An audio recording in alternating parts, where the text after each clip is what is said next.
What's up, everyone? I'm supposed to say The hi, cause cut.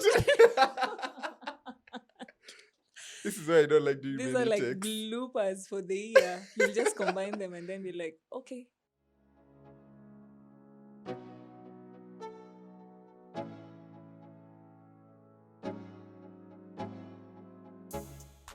What's up, hikers and mountaineers? Welcome back to another episode of the Baada Summit podcast. My name is Kiprono Letting, the host, and my guest today is Agoro. Agoro Adhiambo. So happy to be here. Karibu sana. Asante. So you're a hiker, mountaineer, ultra runner, Ultra kidogo. runner. Heavy on the runner. Hopefully to be an ultra and runner. you lean more towards leaning towards ultra running. Okay. Yeah. So karibu to the podcast. Asante. And you're my first guest drinking juice. Haukunywi beer. Yay! Others will follow. Yeah, they'll just say, I have a we hike accept tomorrow. everyone. Thank you. Juice drinkers, beer drinkers. Thank you. Yeah. Yep. So before I start talking about hiking and all those things, what do you do when you're not hiking? Okay, when I'm not hiking, probably resting. And then I have a 9 to 5. Actually 7 to 7, not even a 9 to 5. So I work in sales, especially, under the new KRA system. So things to do with ETR and everything, tech hardware. So yeah, a big contrast to being a mountaineer, but I'd just say I'm a salesperson. Yeah. Okay, so I started following you on Insta. Then I noticed you're those people you run a lot. I run a lot, really. Yes. And I mean, your page is really nice. You take nice photos. Thank you. It's very intentional and everything. Asante sana. Yeah. So when did you start hiking and why? Okay. First start hike was 2019. That was around January. But first official thing that led me to be a hiker and a learning mountaineer was around June. So my first hike was Buxton Tunnel. So I'm scrolling on Instagram. The Buxton Tunnel. Yeah, so Limuru. I'm scrolling on Instagram and then I see a sponsored ad by Let's Drift. So my first hike ever was with Let's Drift. So I message Alex and he's like, show up on Wednesday. And I pack my leather bag. I didn't have gear. Packed my leather bag. I had some sneakers I bought from the road. And there's one green jacket I can't give out yet that I had it. I wore it on 10 other hikes after that. And some just weird tights. And I was like, I'm going to show up for this hike. So yeah, that was my first hike. So were you doing it just for people, or you wanted to do During that time, it was for fun. Okay. I had never left Nairobi, actually. My life was, I posted a few days ago, alchemists, work, J's, work, alchemists. Oh, exactly. Baada ya kazi. Baada ya kazi. Okay. I never had summits in my life to say Baada ya summit. So, I mean, it was a good life because I was an artist then. So it's something that connected me more with people. But now I was like, I think there's also that allowance of time to be with yourself, but also meet other people in a different, perspective of life. So yes. You're an artist. What kind of artist? Poetry. Oh, really? I have performed several platforms. Among the top 10 poets in Africa, performed at Story Moja Festival. Then now, as time goes, you advance through life and the poetry has translated into my Instagram stories. You see the long captions and all that. So it just comes naturally. So it's beyond, the poetry for me was beyond being a poet. It maybe was meant for me to tell stories, which turned out mountains took the stories for me Yeah, to your share Insta them. posts are very nice. I like Thank the you. stories and Thank you. everything. I sometimes think they're like very long captions. So that's why I'm always like, hey, okay, maybe people To might not. limit yourself. Yeah. And then sometimes Instagram, just says, long It's enough. caption, you can't post. Mm-hmm. So I have to reduce Oh, or really? use the short forms of end, BTW. Mm-hmm. But I always know, like, okay, someone is going to understand. Yes. So, do you still do poetry? Uh, I have yes, I do, but individually, not Okay. performance, not publishing. Mm. But yes, I have a lot of frozen poetry somewhere. Okay. Yes. Tena, hapa ni about hiking and mountaineering. Okay, we can talk about Would you say a hiker or a mountaineer? I would say a hiker Mm. and a learning mountaineer. Same. Yes. Yeah. We aim to get there, but now, the last bit you think you're a mountaineer, then you realize, oh, there's so much more to learn. So we're constantly in a learning process, like to be in this. So as much as we call other people like super mountaineer, but now it's okay to, how someone says, I am a photographer. Yeah. I can take photos with my phone. Yeah. And I wouldn't limit myself. It's okay. I accept, yes, I am a mountaineer, but learning in it. Yeah, sijafika bado. So ulianza hiking for fun. For and fun, then yes. when I first followed you, you're Yeah. Salomon brand ambassador. Yeah. Good times. Good times. Good times, those ones. Vitu zilichange. Yes. It was so amazing working with the brand. Mm-hmm. It opened me up to like so many opportunities, especially during the year, that was last year actually. Oh, okay. October. No, last year but one. October. And then now I worked with them for a year and I had to like move on to other life things. Still a mountaineer, but now I am an independent, athlete. So with the brand, it was so amazing. Mm-hmm. You meet guys like Chariot, people run up mountains. I hike an entire day in places they run. And there were so many lessons that I picked from that. And it was a beautiful phase of life to exist in. And yeah, for now, I can say I'm forever grateful for the things they introduced me to in terms of mountaineering and even running. Like they impacted me to, they led to the growth to the person that I am now. Yeah. And it was good for the plot. All right. And I like to say, like, you're the one of the people like inspired me to do like the Mount Kenya dash. I remember that DM.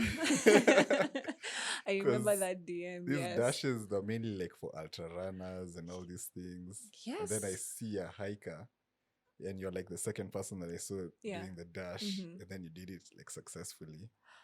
Yes. Yeah. On the 24 hours, I'm a big fan of like pressure makes diamonds and pressure bursts pipes.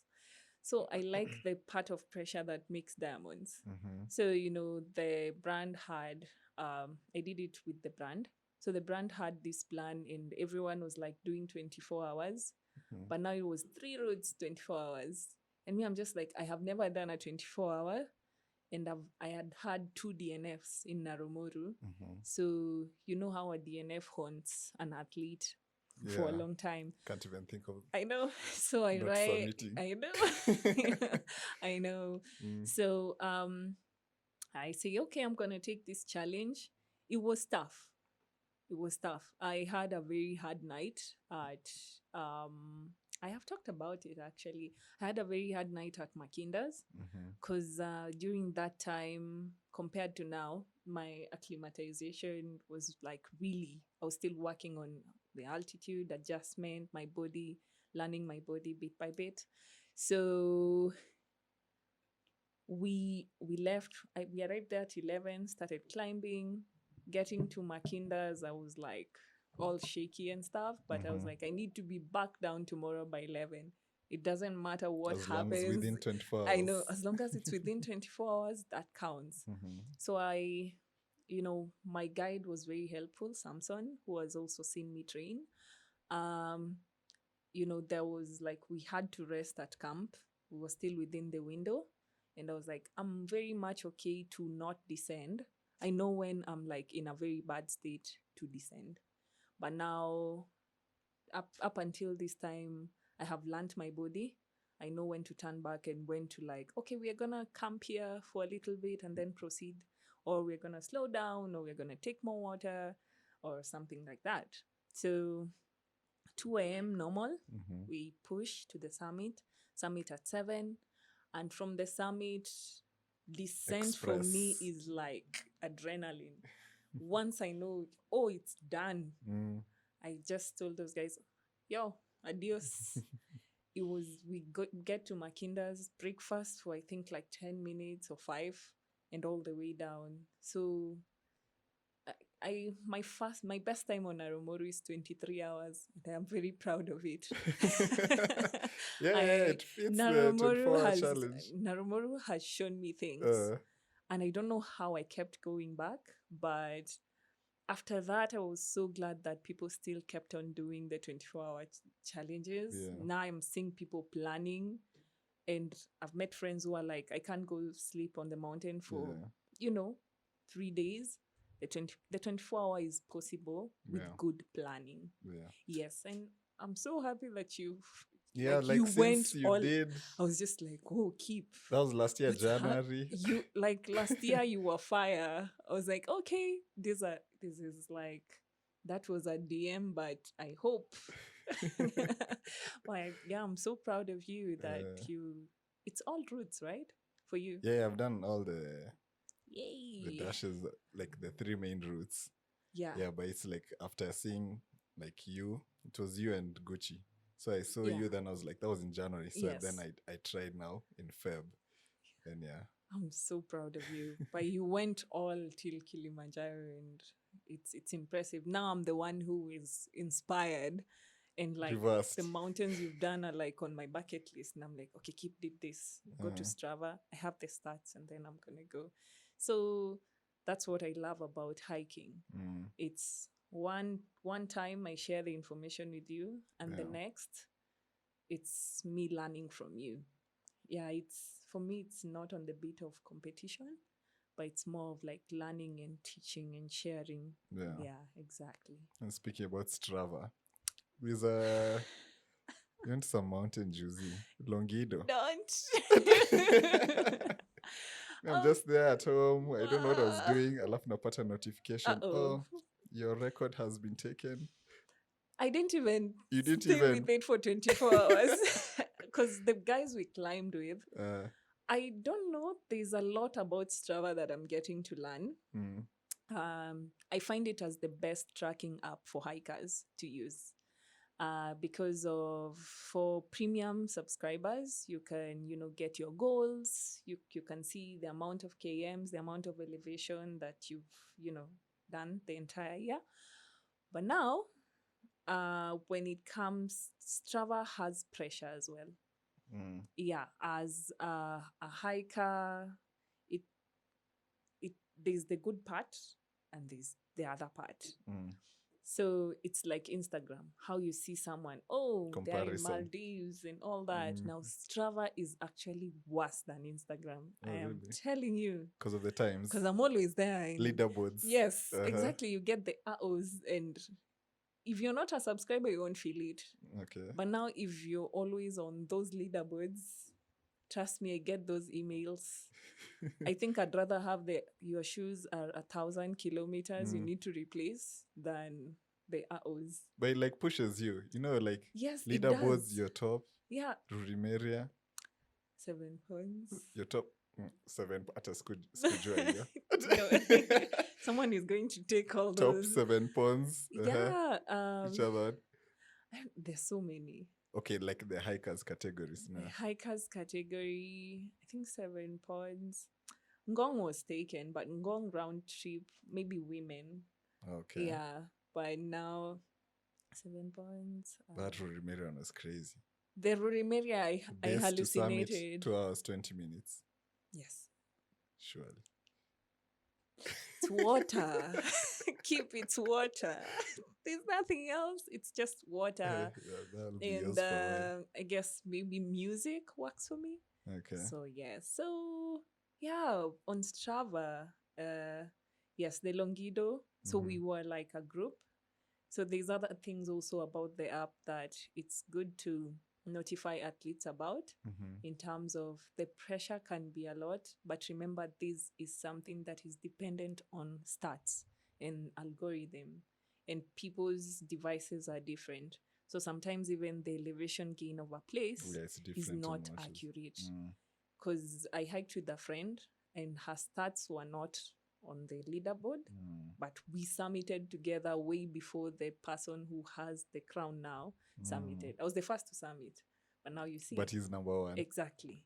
So sometimes I think it's beyond an app, and it takes a while for a runner or a hiker to surpass that.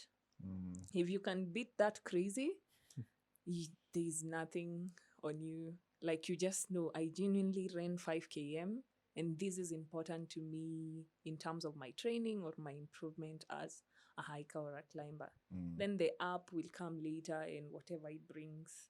Yeah. So for me, on email, I have notifications about the CRs and local legends. I unsubscribed. Any pressure. It's a lot. Unless I go to Strava, because you can't stop them from the notification. Yeah. Sometimes there are runs I do get the CR and I'm just like, don't show this on the leaderboard. So I make it just, yeah.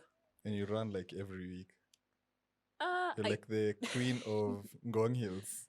Yeah, but I think because I don't go to the gym, so running for me is a bit of training for the mountains. So my legs have to constantly be on the move. Having a 7-to-7 means me sitting on a chair, talking to people, telling them, yo, buy my product.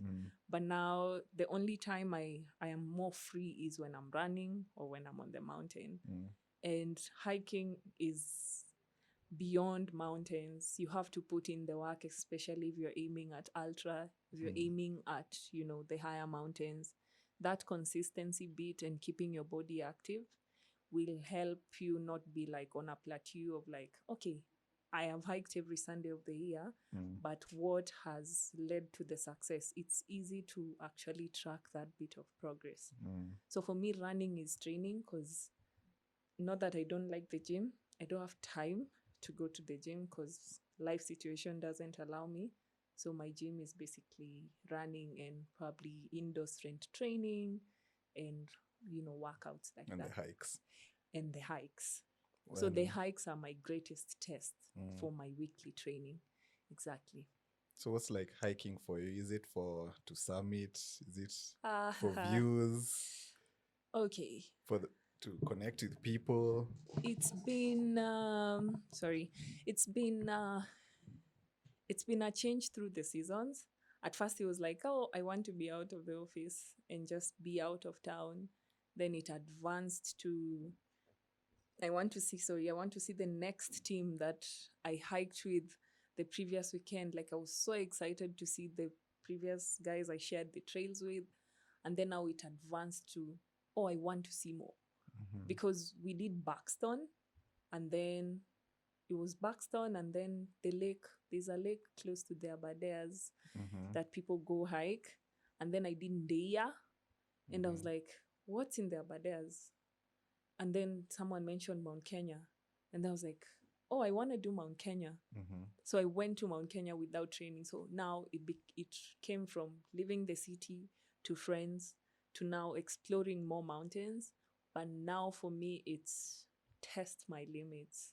Like, I'm all in on testing my limits because I have surpassed the views part. Okay, the views part still haunts me because I was in Kili, and every time I was, and the guides were so worried. I've never been around so much snow in my life. So I acknowledge the views, yes, but look at a place like Elephant Hill. like I'm almost walking through Elephant Hill like with my eyes shut because I've been there like over 6 times. You don't need Now a guide. Ngong, I don't need a guide. Like Ngong Hills. Ngong Hills, I think, as at last week, that was my 22nd hike. So hiking for me now is, my body, and then, the peace of mind bit. The people aspect is something I'm still working on because now I work in customer service. So that's so many people for a week. And I go to the mountains to be like, it's time for myself. It's time for myself, So for now, body and just experience nature and what it gives. Yeah. And to summit.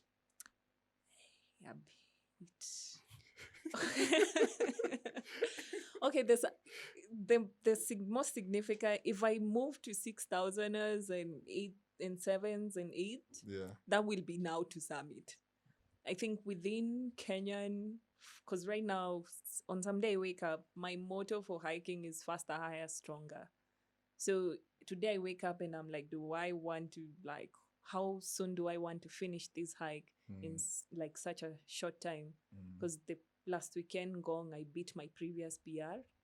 So it's always like, if it's faster today, that means you beat your previous PR. It's not like beat the Strava PR. What's your current PR record? from Ngong Hills, from gate to corner is, I think, 1 hour 30 minutes. Wow. From gate to summit is 59 minutes. Round trip is 3.5 hours, something like that. So Ngong has become a training ground. Ngong is no longer a hiking destination for me. I really respect people who go there. Now, at first, I was so tired, but now it's faster, higher, stronger. If it's elevation day, I go do maybe hit 2K in a day, 2.5. 2,000 elevation game? Yeah. Wow. Ngong, I've done 3,000. 3,000. I went home limping. I was like raising my leg from the bed the next day. So you go how many times? 3,000, that's like... It was with my friend Kimutai, actually. Like 6 times? That's 6 times, but you have to be very calculated when you're doing elevation training. You aim for the hills. Okay. You don't go, for me now... Oh, so it's the reps? Yes. Okay. That's lots of reps. Yeah. I was living Ngong Hills, and you could get injuries if you don't train for it well. Because I nursed an injury like a week or 2. What injury? After, it was like, I had an entire pool on my feet. I was just lifting my leg off the mountain, off the bed, sorry. So, yeah, it, faster, higher, stronger.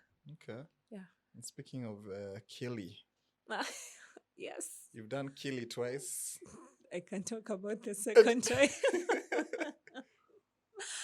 Okay. But before the second time, yes. it's important to know someone's journey. Okay. Because also, like, for me, like, my first time doing Kili, I didn't summit. I heard on the podcast. Yeah. You said it. Yeah. Yeah, I had. It was my second ever hike. Yeah. I wouldn't advocate for anyone to do Kili as a second ever hike. Because I did Longonot first. And then I'm like, oh, okay, so nimefanya Longonot. So Kili is Longonot times 2. Yes. No, you did not. So I went Kili. Wow. The first few days was fine. Yeah. But then our summit night, I got sick. Of course. I'm so sorry. I reached Gilman's and I had to turn away from there. Yeah. You got to Gilman's. I didn't. Yeah, because... Oh, okay. I just got to 5,000. And you're a Garmin user, which is fun. Yeah. And you get that emergency when I've set on emergency, because now on the solo hikes and all that is my family has to know where I am. So it started giving the alerts when I got to 5,000, and it just sent messages to my entire family. What alerts are these? Oh, okay. Now we will talk about gear for a few seconds. Okay.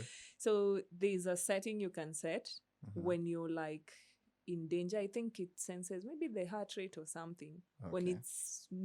And then when you're in an enclosed space, like a corridor. When I'm in like an enclosed space, it thinks like I'm hidden between rocks. Then it just starts the alert and sends text messages to my family. So what alerts are they getting? Like, Or they're saying it even gives them the like exact location you're in. like you're in trouble or something? Yeah.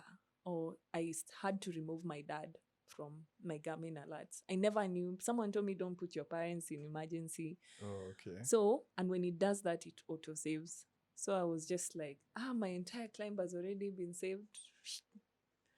But now a lot happened in Kilimanjaro. Mm-hmm. Day one was nice. Like we slept at Mandara. Day two to Horombo.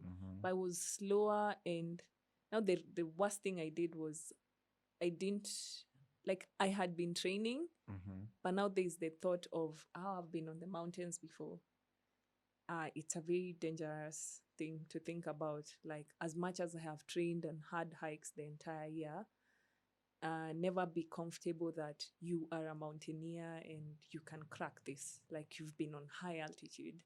So yeah, from Horombo to Kibo, I didn't pace myself. So I got to Kibo very fast and my body didn't get time to acclimatize. So I had shaky nights at Horombo and Kibo. And I was like, this is normal. I've experienced this on Mount Kenya. So we are climbing. And there's also the shock of, this is not Mount Kenya where people start summit push at 2 a.m. People start summit pushes at 11. And I'm just like, God, what is this? So there's the bit of preparation, mentally. Yeah. I think it got to me, it pushed me. And that was like, the mental bit. Physically, I was okay. Mentally, no. But now, like less than a year later, I always look back at my climbs, whether the climb is Ngong or Aberdares or Mount Kenya. I analyze each climb. Like, what did I do right here that I can carry on to the next climb? Or what did I do wrong here? So this year's climb was me avoiding every kind of mistake that happened last time. That is from the guide, from the planning, from the route I would maintain because it's the only one that has Marango bandas. I think my line of risk, unless it's a 6,000 hour, there are no bandas. My line of risk on Kili is, it's okay, just allow me to sleep in a banda. I will summit even 2 times. Just allow me to sleep in the bandas. You did the first one last year. Yeah, in August to September. And then you analyzed everything. Yes, there's so many things I discovered about that climb. One was don't go to Ololokwe the week before. Okay. Because I was like, hot hike. And then my body, because I usually, when I'm doing even a hike like Mount Kenya, I'd rather wake up, go to Ngong. Like when the conditions give you the cold mindset. So maybe hiking with lesser gear so that you can put yourself in that mountain condition at night, or there's like less visibility. You're just, training your body. And also it's all about the mind. You're tricking the mind that, we're in Gong, but this is the elephant hill we can get for today. So, because we are hiking for that. So for your second climb, Kili, how did you prepare? I never knew I was going to Kili. That it's like I was not preparing for Kili. We are at work and they give us 1 week leave, everyone, but in alternate, And I look at, ever since the year began, I have never missed a Sunday on a mountain. And I was like, this is good. And everything in me felt ready. And I was like, starting from the planning, because I had been running, I had been hiking, I had just, come from Mount Kenya the previous month. And I was like, if last week I was thinking of doing the backyard, the run till you fall down or run every hour thing. Yes, the every hour thing. Why not just do Kili? I was totally okay with everything. Last year's, I didn't have the acceptance bit, but this year was like, if I don't summit, it's okay. In your second attempt? Yeah. If you don't submit, it's okay. I was okay. For real? Last year, I really beat myself because it was like, that was a DNF. No Yeah, matter how it's much I painful. experienced that mountain, that felt like a DNF. Yeah, but there are things after that we could talk about later in the podcast. But now, in terms of preparation, I felt prepared because my plan for the year was, runs, be serious, be more serious with my runs and do more hikes. And I was like, okay, this could be hike 20 something of 2022. And it was that I thought of it as that. I didn't think of it as Kili. And I also had, the guide take me through. It was like, just be here. Be present. Last year I was not present. I got there and I was thinking about work and things like that. So I turned off my phone and just left. So the preparation had been done. And I was like, I have done my best. And I'm going to just give all the work I've been putting in. I believe this is another hike like any other week, but it would be nice if I summited. Yeah. Yeah. But I would be okay if I didn't. I don't think I would be like, okay. But now I would be okay if I didn't, because there was much more clarity from last year, because when I descended back to Horombo, they actually had to get me a rescue jeep, because my breathing, when I was breathing, there was like a sharp pain. So when I had the conversations with my guide this year, they were like, if you actually went back up, because I was in so much denial last year that we were back at Kibo, and when the team descended, I was like, no, I want to go back up. I was like, you got a problem, came down, then you're like, okay, my torch went off. Oh, okay. And I panicked. So I was panicking. My torch is off. It's dark. You look at your watch. It's still midnight. It's 5 hours to sunrise. Yeah. And you're like, it's an endless stretch. You know that stretch. Yeah. It's horrible. It's endless. It's horrible. And I think that time I just gave up. And I asked the guide, if we go back down, do I get to go back up in the morning? And he was like, yes. So I go back down, I sleep, I'm shivering, I'm tired. I didn't know what was happening. Kibo is really cold. And when they came back, they were like, if I go back up, you will inconvenience the team. So those are other things that I factored in. I was like, I'm gonna go. When I was planning this year, there was so many lessons from last year. I was like, next year I'm going to go alone. So that even if I come back down and decide to do a second summit push, it's just me and my own terms. So most of the time I like hiking alone as well, because of flexibility, not because I don't want to hike with people, but there's that aspect of level of responsibility. Maybe I'll become good at it, but I'm also learning in this. So it's really, once maybe I'm good at this, I can share tips along the way of like working, maybe getting shared climbs and all that. So when I got back down, the jeep situation, my chest. So if I went back up last year, I would die. Wow. That's when your watch was sending alerts. Exactly. Okay. Yeah, my watch does send, if I'm in like shitty situation, it will send alerts. Wow. And it's a good thing about Garmin that I like. So yeah, it's something you said, though you put maybe one friend, a sibling, not your family. No, they freak out. Yeah, so most of it was now that factored into the training, the breathing exercises. I was like, no, I'm not going to panic. I'm going to work also on, my endurance, that mental. When you're in like a very bad situation, how do you get your composure? So in last year, August, and now that is like 9 months or something, I went back. Yeah, and so you went back and you summited. I did summit. Congrats. Thank you. It was unbelievable, but I mean, thank God for strength. Because I remember when I went back a second time doing Kili. Yeah. I don't know how it was for you, but for me, it was more of relief of being there. Yes. Like this is like the first time you're like, yeah, I want to summit. I want to know. summit. I know. And the second time you're like, okay, don't get sick. Don't get sick. Don't get sick. Don't get Don't, sick. Yeah. don't. I'm like, no, I'm not going back down in a jeep this time. Like, because Yeah. the going back down in a jeep was also a very bad effect. Mm. So yeah, but finally, I was seeing guys like someone is at 5,000 at 3 times. I'm just like, God, I just want that summit once. Yeah. Yeah, there was also now that I like the good pressure of it. You could see people who have summited. I'm like, why did it get bad for me at 5,000? Why did I have to get the denial bit?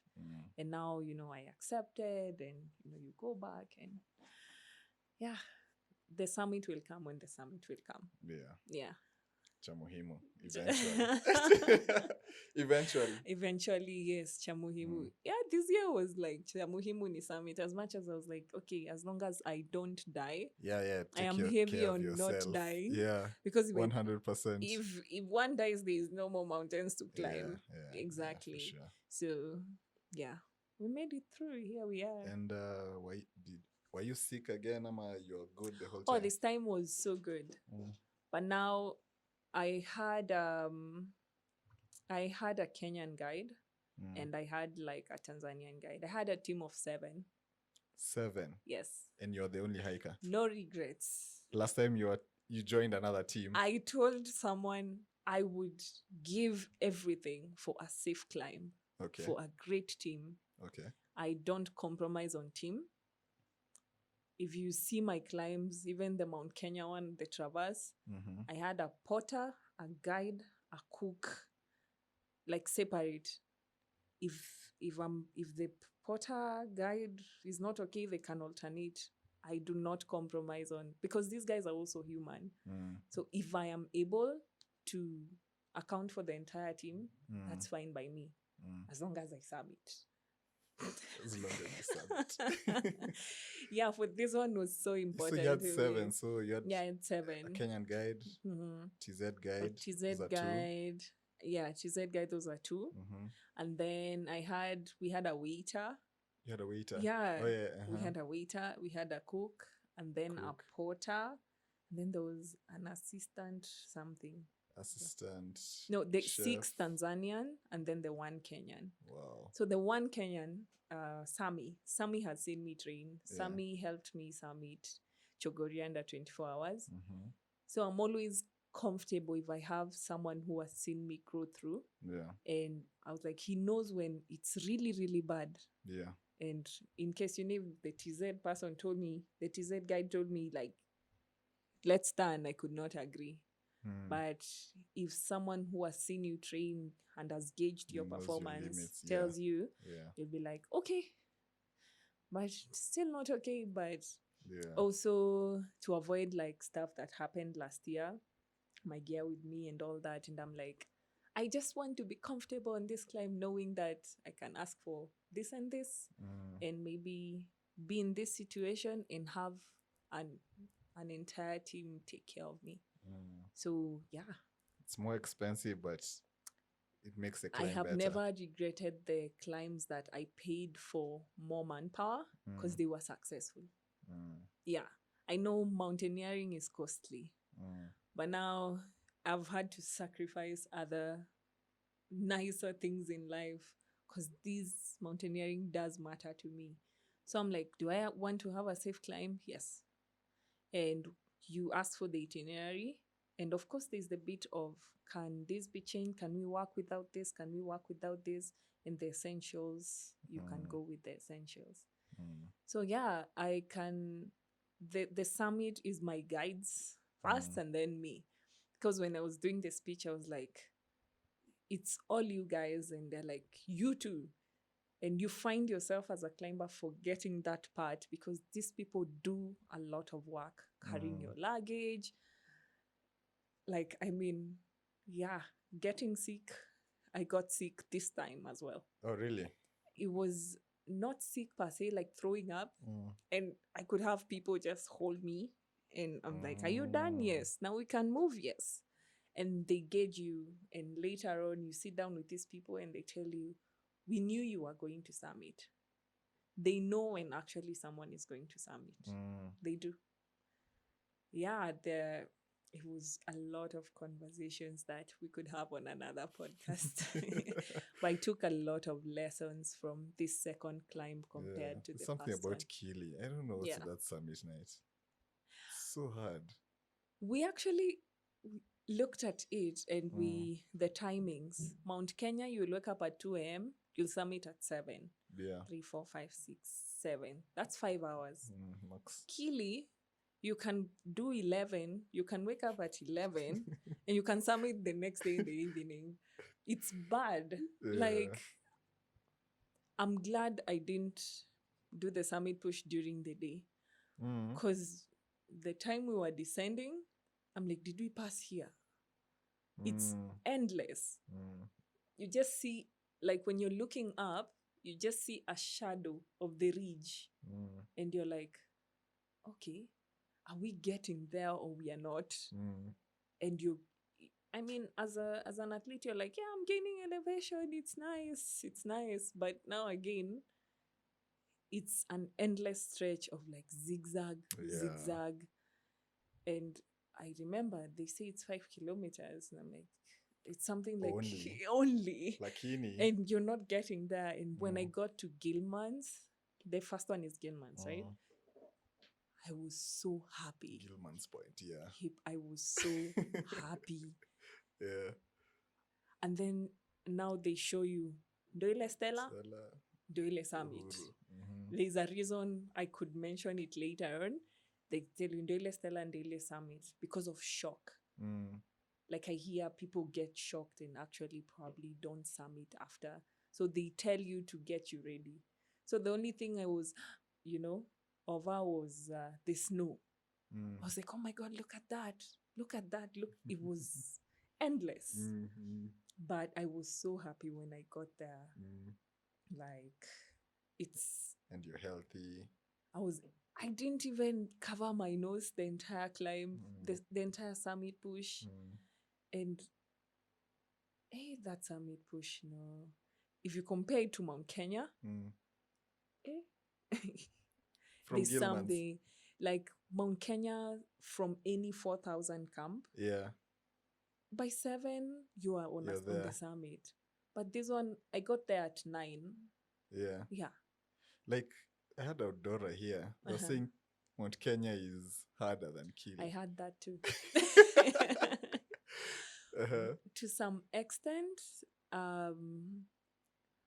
I don't agree and then I don't disagree because until one has that experience, they can gauge it on their own.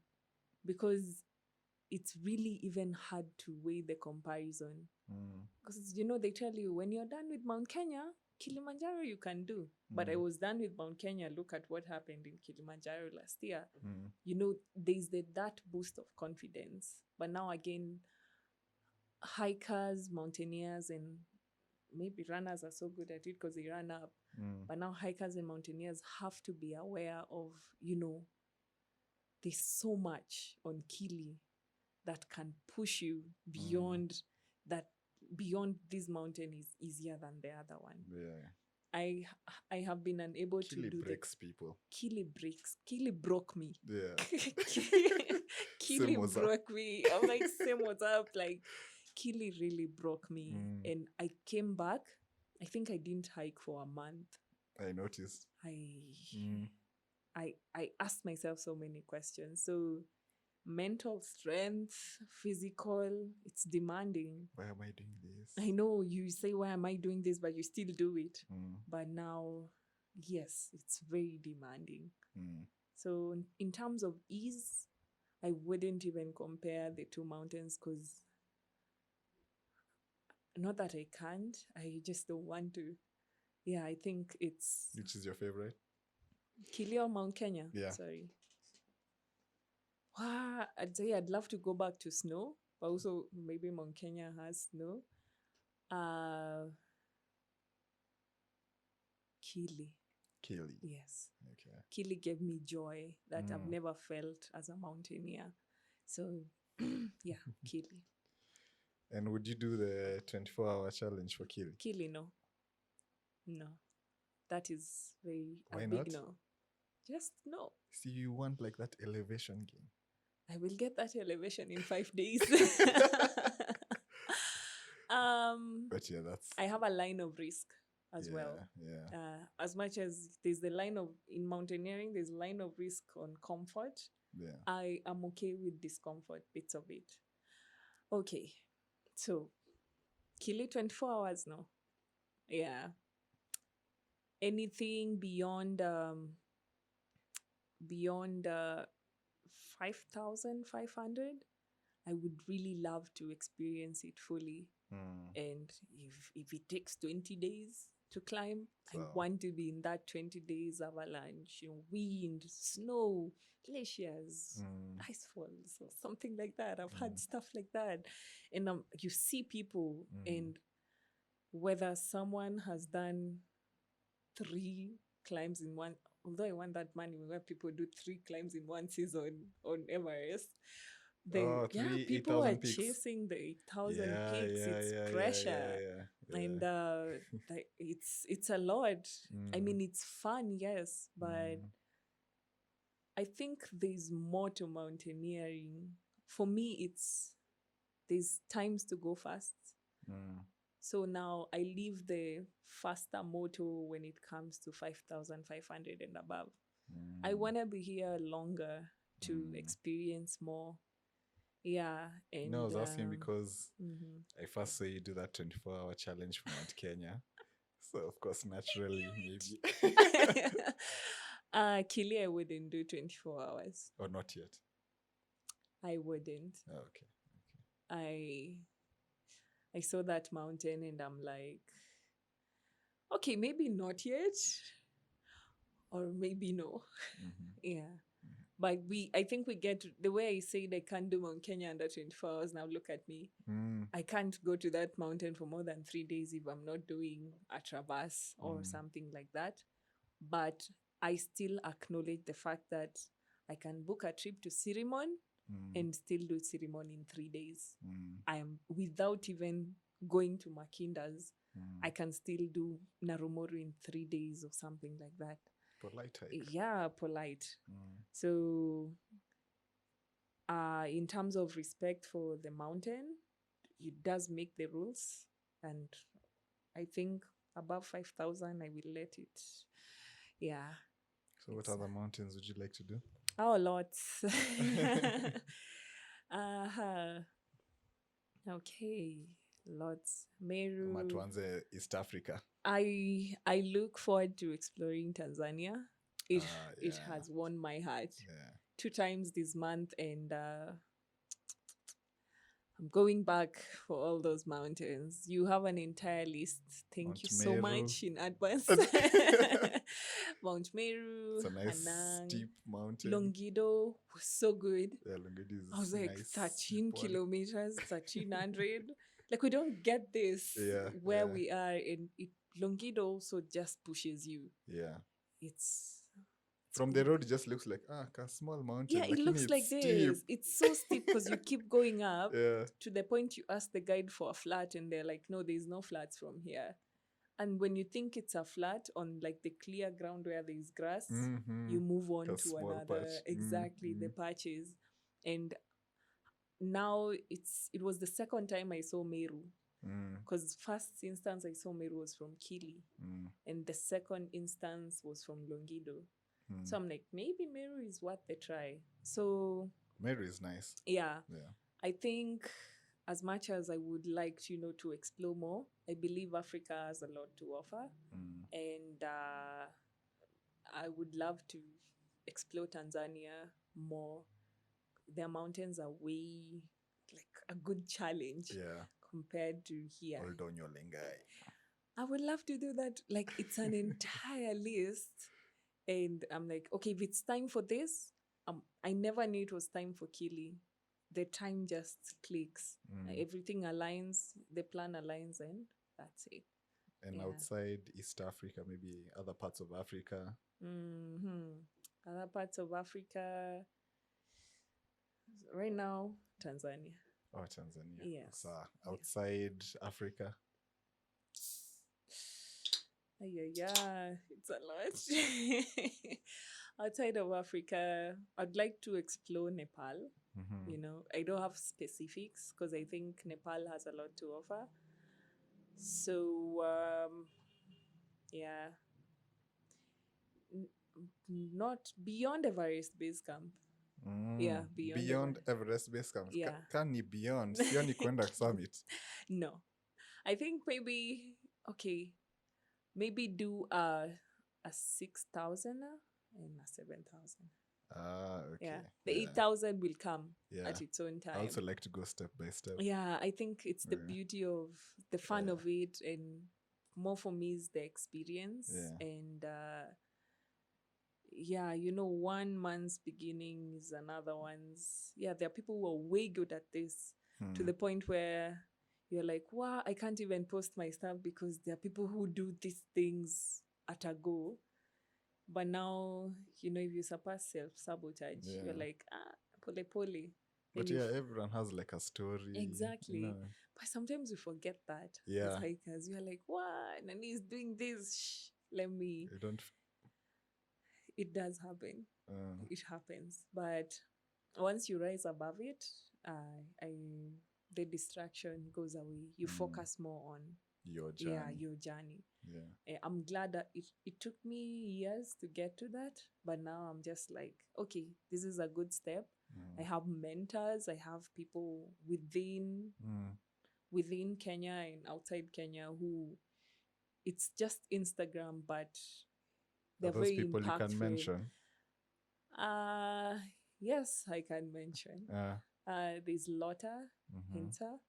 Lotta is she was Miss Finland at some point. Miss Finland. Yes, but who's she's a mountaineer. a super mountaineer. Okay. Like she's my role model. And then there's Don Bowie. Okay. So Don climbed with the NIMS.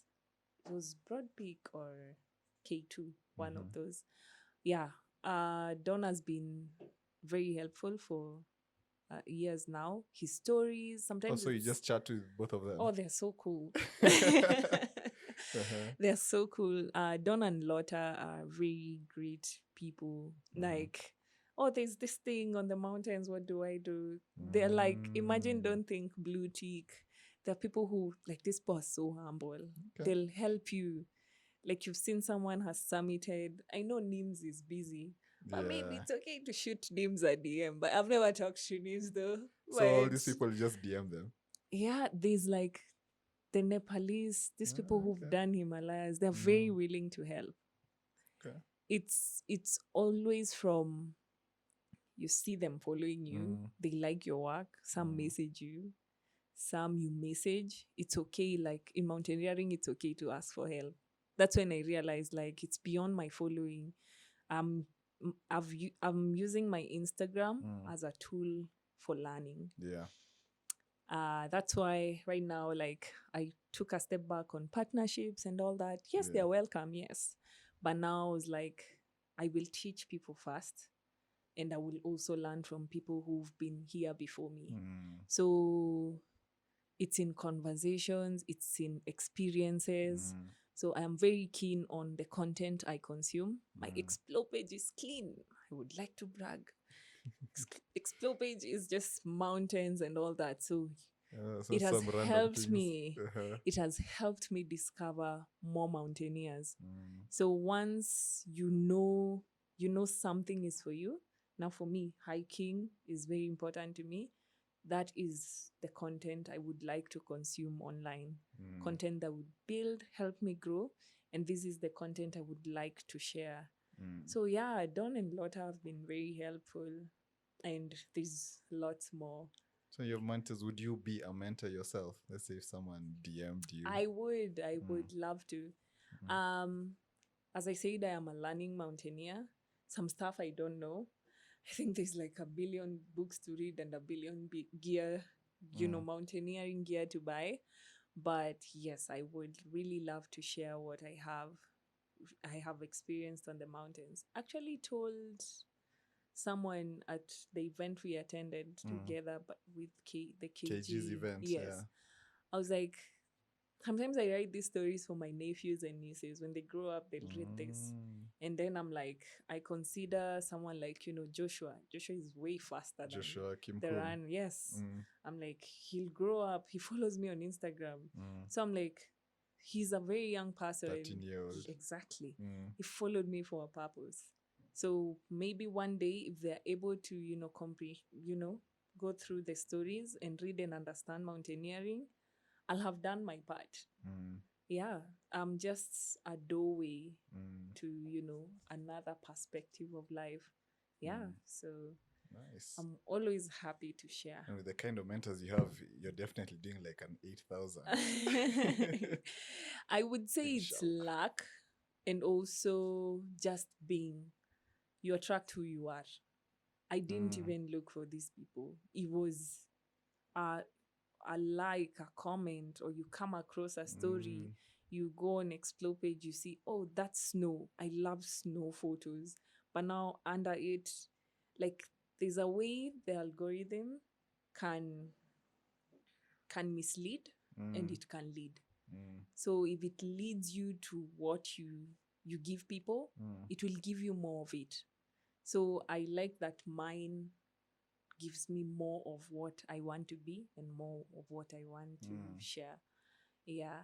And so 8,000, yes. Yeah. Awesome. Yes. And like as a hiker mountaineer now, Yeah. what's something like you wish you knew that you know now? Like when you're starting out. Things I wish I knew that I know now. Yeah. Running. Yeah. So cardio. Oh, cardio. Like, Yeah. I think trail running is so much fun. I look at that video on me on Satima and someone called it Temple Run. I was like running down Satima to Dragon Teeth. I'm like, this is actually so much fun. But it took me years to get to that. But now, But what about running exactly? If I had factored it into my training, earlier, because the first years I used to just hike on Sundays. I just need bag, gear, ever.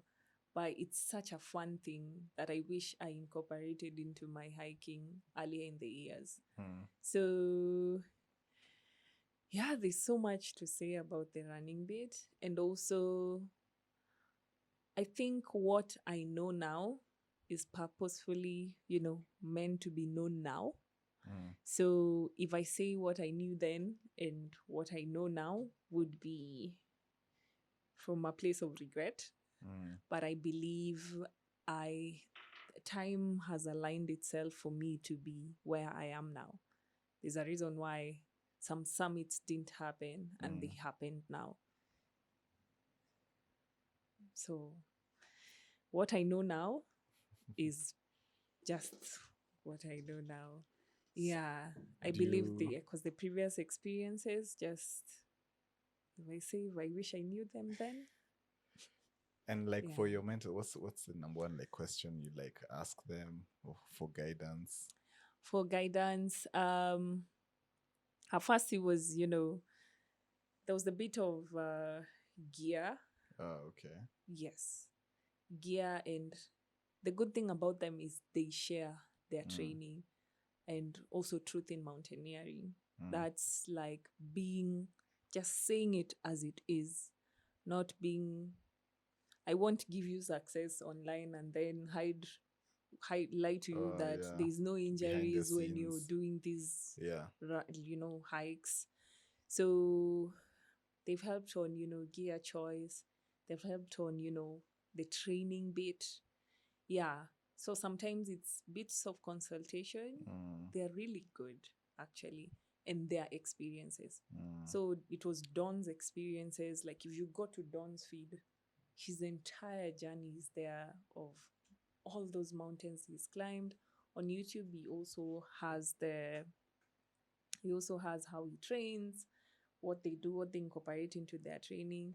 So as a hiker and a learning mountaineer, these are resources that someone has been enlightened to put out there, and if they align with your goals and what you want to achieve, you have to consume that. Yes. So gear mountaineering wise. choices, also brands, of course, because they worked with like really good brands. Okay. So they share also the brands they partner with. Yeah. Food, nutrition. Lotta talks about nutrition, training, everything. Yeah. So they have so many channels to learn from. Yeah, brands. Sometimes others you don't ask, you just see, like they share, it's all out there. Yeah, like how accessible they are. They're really nice. Yeah. Yeah, I'd like to know how to partner with these brands, Oh, trying to me get too. a white cup. Hi, white cup. Please take keep. Please take keep. Yes. But yeah, you have really, hey, you've put in the work. I know if it's like, let's take stock that keep us both throughout the years, they would have a record. Yeah. And gear wise, what would you say like your top gear? Top 3 items you need for hike, For hike, must-haves? shoes. Good shoes, good Very boots. good shoes. I think for now legs matter a lot. Shoes, personally for me, I would prefer to go for new shoes. Yes, it's not that I have not worn Mutumba. I have. But now it was constant injuries. For me, I would go for new shoes. Even if it meant, that's why I have like my Strava tracks, my mileage. If the shoe hits 400 km, that's it. Yeah, 400 maximum, maybe 500. Yeah.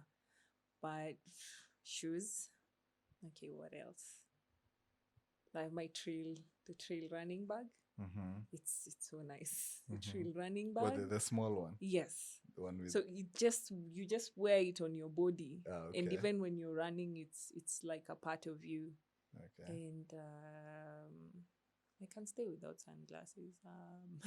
What else? Yeah. And what brand would you want to partner with? Wambia Pia. North Face. Hi, please. North Face. North Face. No, they partner with KG, so yeah. North Face has my heart. I was touching KG's gear and I'm just like, wow, this is so cool. Yeah. And I even posted on Instagram, like, this is so much beauty, but so much to buy. Yeah. Because you look at it and yeah, it's the safety in mountaineering. I wouldn't compromise on gear. Yeah. And for sure. Yeah, that was an advantage of, being with the brand. It exposed me to knowledge about gear. And there's a jacket that would be nice to someone that would say, no, I can't put on this, or I can put on this. Yeah. So bag, shoes, and what else? And my watch for notifications. Of course. Yeah. I think it's those nice. 3. I like the safety aspect of it. Yes, you should try it. I haven't set mine.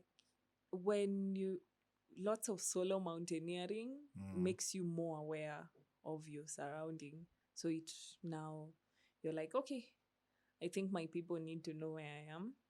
So I always inform probably family. My parents don't agree a bit.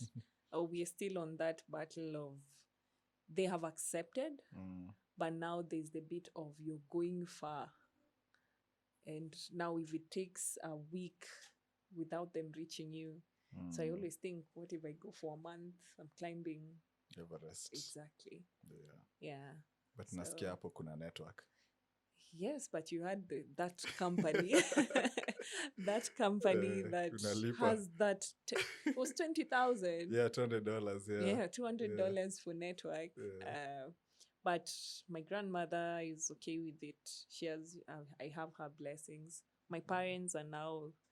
It takes a while for family to accept, but they do accept with time. Because I'm not beating anyone. I'm okay. I live Nairobi. I live for you space in Nairobi. I go hike. I only want Nairobi in the evening when I come back to sleep. There's nothing else. Awesome. Exactly. So what do you have? You have many fans, by the way. Really? Yeah. Oh, So, like, wow. what would you give them, like, top tips for for hikers? for hikers. Wow, there's a lot. Uh, One is, you know, on just being. Mm, If you want to start, just start. Hakuna manual. There's no manual to this thing because everyone is constantly looking for, oh, that next gear. What I started with what I had. And the first time I went to Mount Kenya, I froze in cotton. I carried cotton. mm, And you learn on the way, like everything else aligns. You get the right people with the same interests, they come through. Number 2 is gear. Yeah, in a shortcut, if you aim at hiking high altitude, you have to really invest in gear.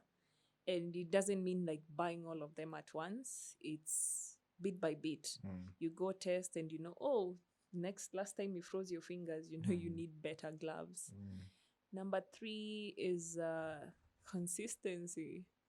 It's no shortcut. mm, Yeah, you have to be really consistent. Put in the work, you'll see results. mm. Um, what else? It's fun. Yeah, it's fun. It's a lot of pain, but it's fun. I love the pain. Mm, It's you're like, oh, I am recovering, yes, but the best thing about this is I managed to do something like this. You know, it's really fun. Be mm, intentional mm, about why you really want to hike. mm. Know what you're looking for. If it's to get out of the city, that's okay. If it's to Socialize. socialize, that's okay. But be truthful to yourself and be intentional in the entire process, and it will work out. When you're not intentional in like anything, it's not going to work out. Mm. But it took me 3 years into this, and I think last week was my 86th hike. 86. Wow. You're over 100. Look Yeah, who's I'm at talking. 124. Oh, wow. Yeah. Pressure. I mean, hauko mbali. I'll catch up. I'll catch up. I'm like, for me to do this thing 3 years and now to commit my entire Sundays to this, it has become like religion to me, you see? So, yeah, be very intentional and you will find if it's really meant for you. What else? Have fun. Yeah. Yeah, just have fun. It's fun and make sure you have fun. Yes. That's what's up. Yeah, that's what's up. Keep going. Keep going. It gets better. Mm. Yeah, it's that fast. There was a time I could not run a kilometer. But Look at you now. I wake up, I'm just like, half marathon. Woohoo, let's go. It gets better. Yeah. Exactly. Awesome. Yeah. So next segment of the podcast is answering your questions. I've had that and I'm So always we like, what ask, questions did people ask? Callers, Okay. come on. They have questions for you.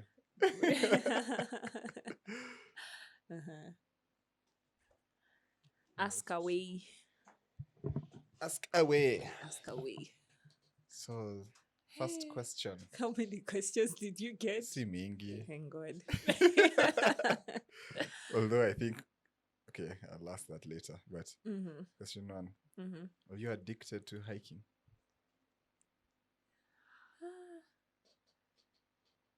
Yeah, because every time I get it, I want more of it. So I wouldn't say addicted, but yes. Enthusiast. Yes, it's the place I feel the most alive. So yeah. Yes. Second, it's not a question, but it's someone who feels like you are their inspiration. Oh wow. Oh my. I'm so humbled. Thank you. A message for them? Asante sana. Probably maybe we've climbed together. Why I may not know who they are, but you stay amazing and stay great at what you do. Yeah. And asante sana. What's your next challenge? Next challenge. It's in the works. So it's a secret one. And yes, I would like to keep it as a personal goal. Yeah, I want it to fall on my 100th hike. All these in between, from no challenges between the 84th and 99. So now you're at 86. I think 86, 85. Yeah, 86. So you're doing a road to 100. Yeah, hikes. road to 100. Remember that road to 100 you're supposed to do. What happened? What happened? What? Yeah. So But yeah, you should. it's a super big project, and yeah, you will know it when you see it. Awesome. Yes. Road to 100. Yeah. Hii question watu wanapenda kuuliza by the way. Ask. Uko na mtu? Oh, like am I single? No, inauliza tu uko na mtu. Depends on who's asking. But yeah, I have someone in my life. Why are you shocked? What's your toughest hike? Toughest hike? Wow. There's so many. But toughest hike so far.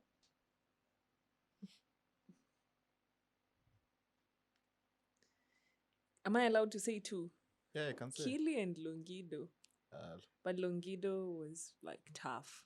The push. Yeah. Yeah. I have never dripped like in my entire life. I was with Rose and we were wondering what is happening. Like Longido pushed me a bit. But okay, these three. There's Kili, there's Longido, and then in Kenya there's Kinango. Kinango. I have thrown up at Kinango, like altitude sickness. I have never talked about it, but Kinango has pushed me. And yeah, the guide was like, "Uyu ni ule wewe mwenye unakimbianga. Leo umecharazwa." And everyone was laughing. Like I think it was the first time I did. Yeah, it got to me. So Kinangop is a tough mountain. Sana. Exactly. And long. Yeah. So those three for now. Na Longido, I remember ulikuwa na Insta story saying you're going to TZ. And I was over there, which mountain is this? I know. And then you guessed Hanang. Yes, I guess Hanang. And I was like, no, Longido. And you're like... And then Longido nikakwambia ni steep. I was like, he was like, steep. And I'm like, love it. And yeah, I think I got my share. But I would go back. The challenge is attractive. I like tough things. It's something I'm getting to discover about myself. As tough as something is, I would really love to do it again. Sometimes my body's like, elephant. Yeah, elephant is cool, but give me Kinango a bit. Yeah, exactly. Who's someone you'd like to hike with? Lotta and Don. Yes, Lotta and Don. And you? We've never hiked together. Yeah, we've never. Nope, we've never. Tumepanga. We have pangad hikes for 3 years. It's like, oh, let's do this. Yes, let's. And then here what we happens? are. I don't know. Such to hike. Yes, we shall hike together. But if I was to pick someone anywhere in the world, it would be Lotta and Don. Yeah. And next question is a question that I like to ask. Like what food do you like to carry with you on hikes? Hey. I really struggle with eating. This is something, that's why I rarely talk about food stuff on my Instagram, because food is something I constantly work on. There were times I could really not eat. I don't know what used to happen, but I was okay just staying without food. But now I'm glad that the reason why mountaineering is so important to me is it has made me, gain that bit of myself. Now I eat, now I'm way better. But now in my bag, when I'm going to the Baadas, I would be like, stop the bus, I need to buy chapos. I love chapos. Chapos are fuel. Underrated fuel. Chapos. the juice, the tropical.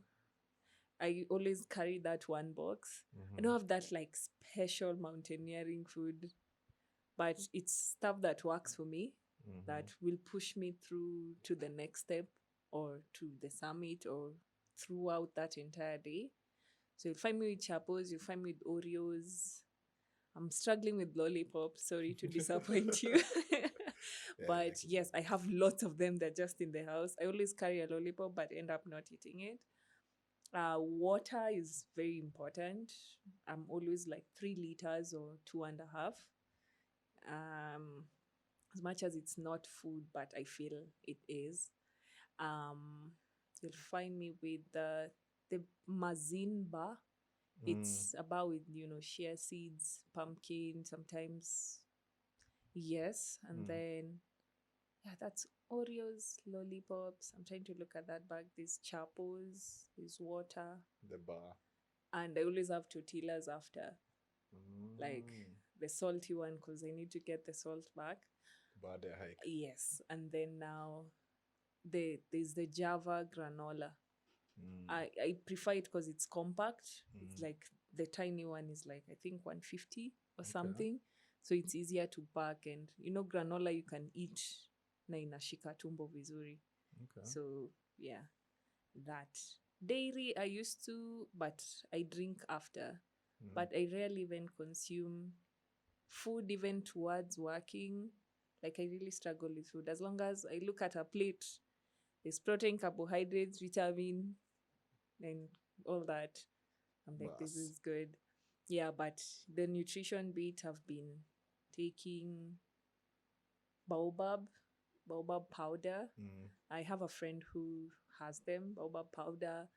I'm also embracing, What does these it do? burgers. It has a lot of nini You put it in water or nutritional. something? You put it in water. It's a powder. You just mix in your tea and all that. Now I will ship that to the hosts. I should have brought that. I will ship that to the host. Right. The guest's supposed to bring the host a gift. I will ship that. It's okay. I have a rider. To ship. And I'm also embracing, them burgers. Kunde, terere. I used to not like, but now I wouldn't say I'm going like green, no meat. I like, proteins a lot. But more fruits, those burgers, they are healthy. Managu, those ones, yeah. Okay. Yes. So nutrition, you'll find me with biscuits. I don't carry like very heavy food or sandwiches. Then I eat well when I come back from the hike at home. There are hikes I prefer when I'm training. Sometimes it's to deny the body to see how much or how long my reserves can work for me. So it's sometimes the opposite. It's like a training. Exactly. Yeah. So I test my body reserves, and I think when I was packing for Kili, I could not carry my camel bag because I had packed it. So I went to Kili with like a 500 ml, which not Kili, Ngong, the prep hike. So I was like, oh, I can actually push through. And when you deny your body its reserves, you get to realize a lot of things that your body can do. Yes. Yeah. So when I consume lots of water, I tend to sweat a lot through the hike. But on an instance, this time I was just like, I was not dripping and all that. But it's really good. There's like so much on nutrition. When I come back, the easiest way to know if my body is back to balance is, sorry to say, my urine color. I always monitor my urine color after hikes because you've lost lots of water. And that is the easiest See how thing. dehydrated you are. Exactly. That is the easiest thing that will show you to or from a hike if you're like well hydrated. When I see problems, I'm just like, oh, let's take all these. Yeah. Awesome. And yeah, there are things I prefer not to consume a lot.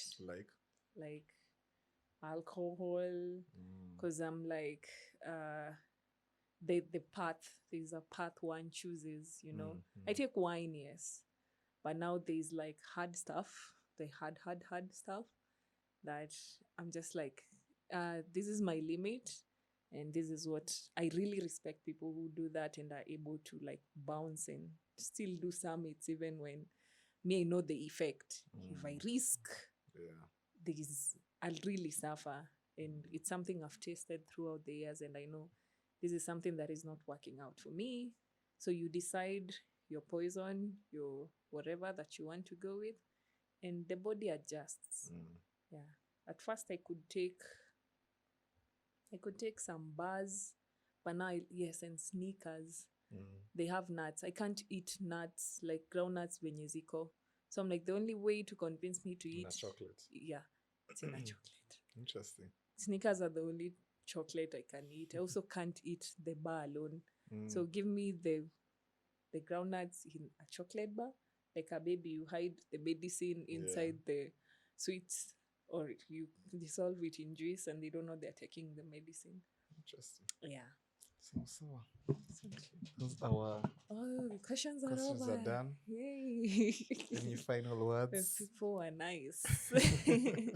Thank you so much for having me here. Thanks for coming. I'm so proud of you. Like, this is massive, big step. And I am 3 episodes into your podcast and I'm like, we need more. You see? You're doing something very And great. speaking of podcasts, you wanted to do a podcast. Uliniambia sometime. Yeah. Yes, I will open the podcast. It could be about life in general or, mountaineering stuff as well. But yeah, a day at a time.